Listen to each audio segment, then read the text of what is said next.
नमस्कार, मैं अंजना और आप देख रहे हैं लाइव 24 न्यूज बिहार। आइए नजर डालते हैं आज की खास खबर पर। पार्टी के प्रखंड अध्यक्ष मुखिया जफर असलम ने आज मीडिया से खास बात करते हुए लाइव 24 संवाददाता से बात कर उन्होंने बिहार सरकार को कई बड़े मुद्दों पर बिहार सरकार को दी चेतावनी। उन्होंने कहा कि नीतीश कुमार पलटी मार मार कर सरकार बदल कर विकास एक कार में धीमी कर दिए हैं, जिसमें सिर्फ सांप्रदायिक ताकतों को बढ़ावा दिया है। वहीं साथ ही साथ गोपालगंज के AIMIM पार्टी के जिला अध्यक्ष हत्याकांड पर भी बीजेपी को आड़े हाथों लिया। वहीं बोला कि बिहार के प्रदेश अध्यक्ष शाह विधायक अख्तरुल इमाम को अब तक सुरक्षा प्रदान नहीं की गई। हालांकि MIM पार्टी के कई कार्यकर्ताओं के जाल पर हमले से कई बार ऐसी घटनाएं सामने आई हैं। उन्होंने सीधे केंद्र एवं बिहार राज्य सरकार पर साधा निशाना। लाइव 24 न्यूज से क्या बातचीत की गई है, सुनते हैं एक नजर। संवाददाता मिनहाज आलम है लाइव 24 न्यूज बिहार। आज हम फिर बात करेंगे प्रखंड अध्यक्ष AIM के मुखिया जफर असलम साहब से। और सबसे बड़ी बात, इस तरह से बिहार में फ्लोर टेस्ट के बाद राजनीतिक नई भूचाल आ गई सामने। उसके बाद जो है लगातार कल तेजस्वी यादव भरे सदन में जमकर अपने चाचा पर ही बरस गए। इस तरह से बरसे कि जो लग रहा था चाचा भतीजे का दुश्मनी कई वर्षों से चल रहा है, फिर बाद में चाचा को सम्मान भी दे रहे हैं। ये राजनीतिक का खेल जो है, ये आम जनता को समझने की जरूरत है कि चाचा भतीजे का खेल किस तरह से चल रहा है। इसी बीच इंडिया गठबंधन के समर्थन में वोट करने वाले बैरिस्टर साहब के विधायक अख्तरुल इमाम साहब, जो कि हालांकि AIM से विधायक हैं, अमौर से विधायक हैं, उन्होंने इंडिया गठबंधन को वोट किया और उनका एक ही कहना था कि सांप्रदायिक ताकतों को रोकने के लिए जहां तक जो संभव जो भी प्रयास किया जाएगा वो यथाशीघ्र वो हमेशा आगे रहेंगे। इन्होंने कहते ने फिर भरे सदन में उन्होंने ये भी कहा था कि जो आज से पिछले साल की बात है, जब RJD की सरकार आई थी, उससे पहले खरीद फरोख्त का धंधा किया गया था, जिसमें से 4 विधायक AIM के खरीदे गए। उसके बाद जो बड़ी राजनीति का जो एजेंडा है वो काफी धमासाल मचा सीमांचल के लिए। और अब जो है पूरे देश ने देखा, अख्तरुल इमाम ने सदन से बड़ी बात कह दी है। अख्तर साहब का कहना है सांप्रदायिक शक्तियों को बढ़ावा नहीं दी जाएगी बिहार में, चाहे किसी भी तरह का प्रयास करना पड़े वो करेंगे। और इसी बीच बैरिस्टर असदुद्दीन ओवैसी साहब सीमांचल के दौरे पर आ रहे हैं। 3 दिवसीय दौरा है, 16, 17, 18 3 दिन रुकेंगे वो। और सीमांचल में अब कहा जाता है कि राजनीतिक का जो एक एजेंडा है वो नई मोड़ लेने जा रहा है। अब ऐसे में इससे पहले बीजेपी के नेता आते हैं, फिर राहुल गांधी भारत जोड़ो यात्रा, अब ओवैसी साहब आ रहे हैं। अब लगता है कि कुछ नया हो सकता है। क्या है, हम चलिए मुखिया जफर असलम साहब से बात कर लेते हैं।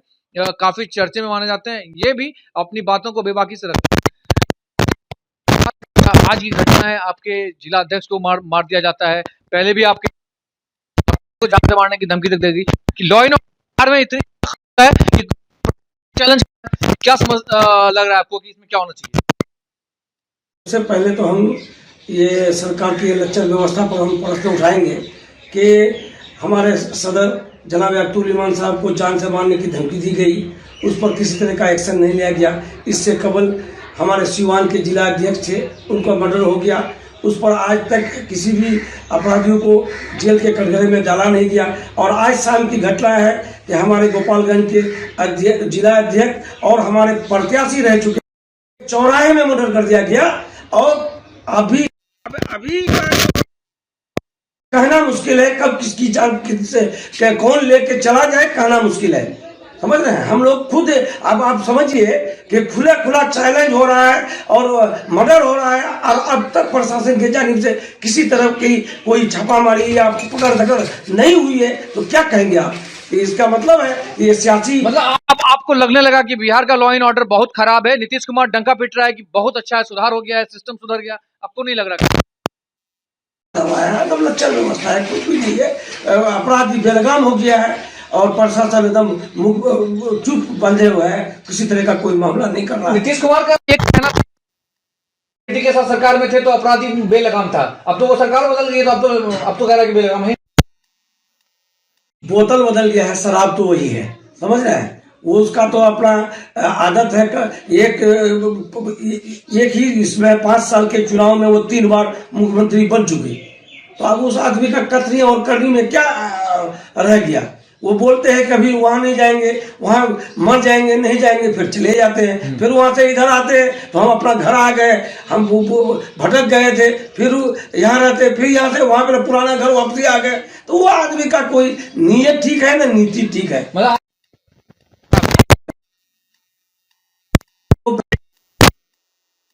हो जाएगा तो एकदम सरापा खत्म कर देगा, बीजेपी उसको रखेगा कहीं का नहीं। उसका सारे किया दिया पर पानी सूद समय तो सदा जाएगा। और हमारे तेजस्वी यादव वो भी नीयत उनकी भी ठीक नहीं है। ऊपर वाले की लाठी बेआवाज होती है, हमने सुना था, इस बार देखा गया। हमारे 4 विधायक को वो खरीद फरोख्त करके ले गए और कल देखिए आपने कि उनके 3 विधायक खुद चले गए।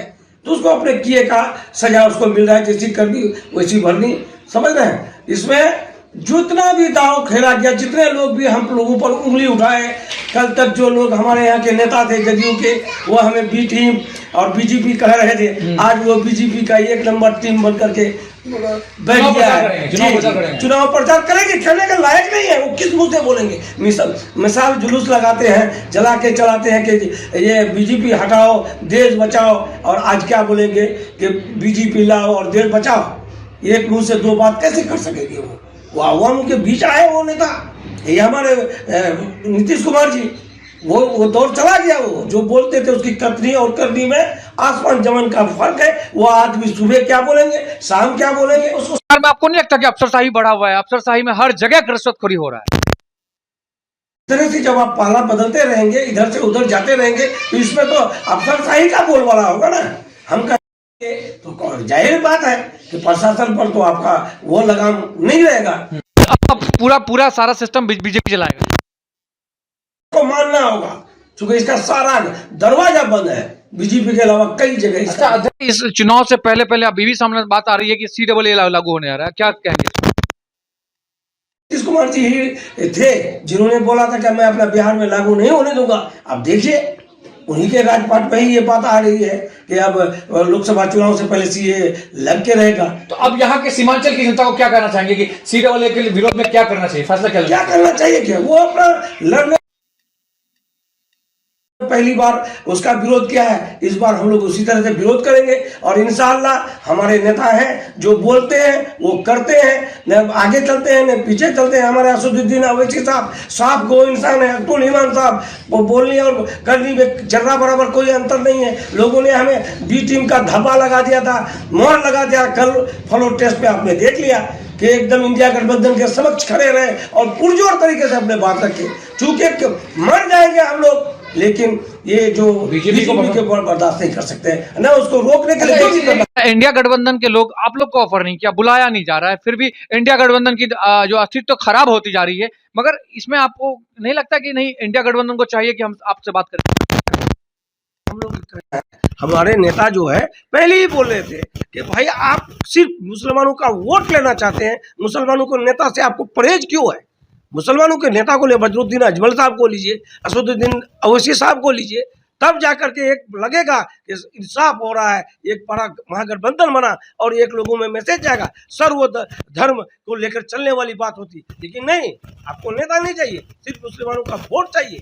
आप देखिए अब नीतीश जी शायद होता होगा ना कि इनको ले लेंगे तो हमारी तो अस्तित्व खत्म हो जाएगी, फिर मुस्लिम चेहरा चमक जाएगा, जैसे एक बार में और आ जाएगा। शायद इसीलिए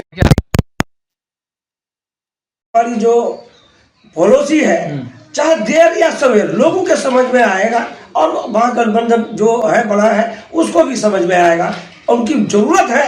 और अब आगे चल के मजबूरी हो जाएगी हमें लेने की, ये बात तो हम आपको कहेंगे। जरूरत है, इस वक्त की जरूरत है कि वो कर रहे हैं कि आगे चल के लेना ही पड़ेगा। जो जनता है वो सब कुछ समझ रही है, देख रही है, और इंशाअल्लाह इतने बेहतरीन फैसला लेंगे कि हमें उसको लेना पड़ेगा।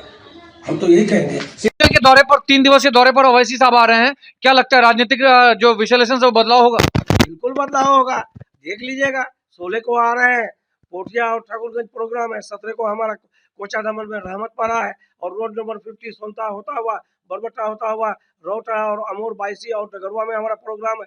छोटा छोटा नुक्कड़ सभा है बीच बीच में, देखिएगा हुआ मुँह में, फिर वो जोश वो लोला देख लीजिएगा आप।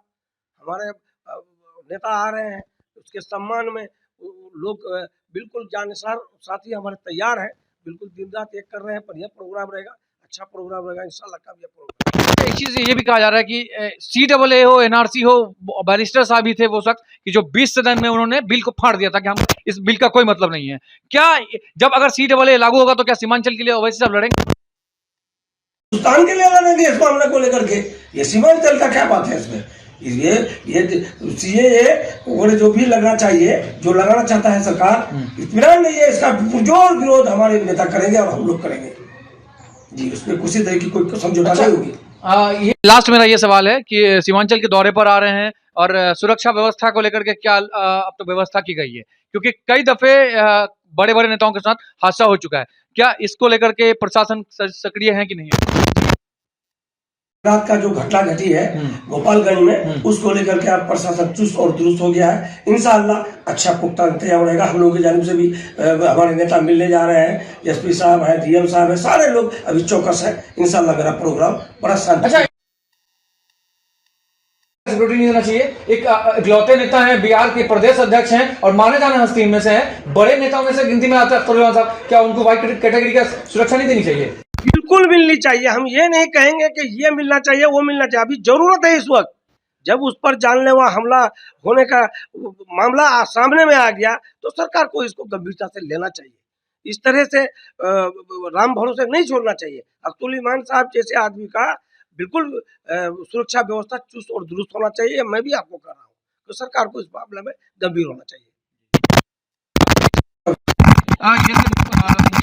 जो प्रखंड अध्यक्ष हैं, इन्होंने अपनी बात को बेबाकी से रखा। ओवैसी के दौरे को लेकर के सियासी माहौल जो है वो गर्माहट हो गई है। अब देखना यह है कि ओवैसी साहब के दौरे के बाद किशनगंज का क्या विश्लेषण बदलेगा या सीमांचल के इन चारों सीटों पर असर पड़ेगा।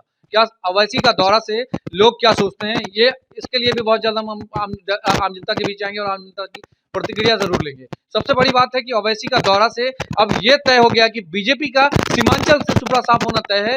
आने वाले वक्त में बीजेपी के लिए कोई पनपने वाला जो एक एजेंडा बनाया जा रहा था वो अब कहीं न कहीं दूर दूर तक नहीं दिखता है। ऐसे में JDU को भारी नुकसान होता हुआ जरूर दिखेगा। बने रहिए लाइव 24 न्यूज पर। किशनगंज से मैं मिनहाज आलम। खबरों में अब तक के लिए बस इतना ही।